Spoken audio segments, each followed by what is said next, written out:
Telegram community member Some Guy asks, I know that Akash is mostly concentrated on DEXs, but is there any chance that the team is planning to improve the volume and liquidity on centralized exchanges? Sometimes it's hard to trade AKT.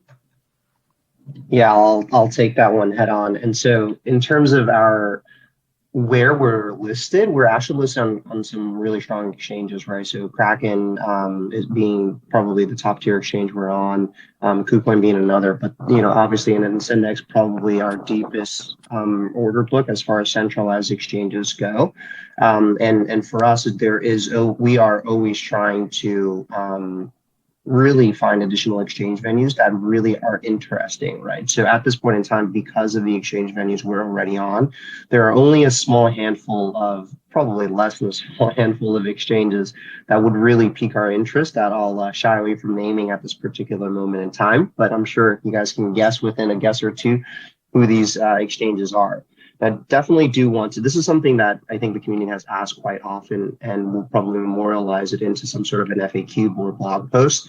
Is the process of getting listed on exchanges is very arduous and difficult. They have their own economic considerations, they have their own pipelines and things to weigh, right? So we can dive into those at another point in time. Suffice it to say that simply by virtue of listing is not going to necessarily help drive volumes, right? Especially in this particular market, in the down market. Like what gets people ultimately excited is going to be everything that Prashant and Greg covered. That's going to be momentum building.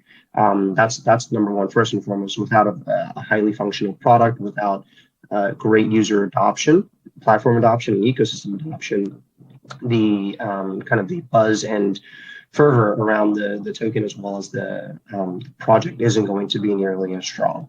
And so that's the first biggest thing we're focusing on, and we will always be heads down in that respect. The other area that we're really, I think, turning the corner on and figuring out is ultimately, why should the average person or the normal person who isn't a developer, let's face it, most of us aren't highly technically literate like the Greg and Prashants of the world. So, outside of working for, Overclock Labs or AWS or GCP or other decentralized compute networks out there, what is the meaning behind Akash? Like, why should I care, right? And ultimately, the thing that we need to convey, and we will start doing so in no kind of soft terms, is going to be the kind of trying to mitigate or abolish this, what we're internally calling kind of the internet tax, right? For those of you who don't know, A16Z published an analysis a little while ago, very short while ago actually, that 50% of all spend of their profit margins goes to centralized cloud providers, right? And guess who's the biggest amongst them all? Amazon's AWS.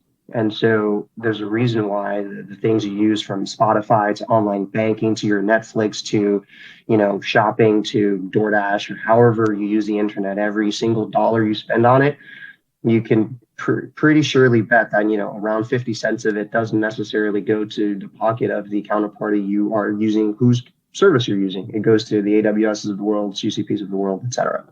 So that's ultimately the meaning behind us building what we're building, right?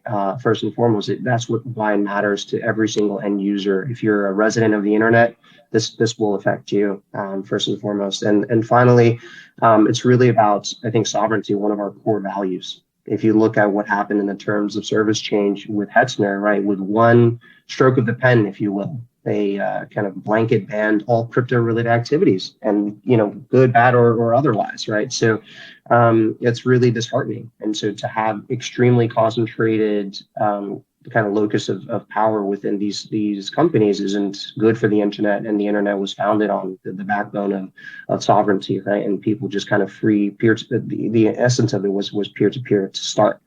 So that's really the core of it and what we're driving towards. So really, to summarize here, we're focusing on liquidity, but in order to the kind of the table stakes, if you will, to enable liquidity to happen is fervor and enthusiasm around the project. And there's nothing better to stoke that than continuous progress. And of course, speaking to that progress in a way that is meaningful and also lands in a kind of a compelling way emotionally for everybody.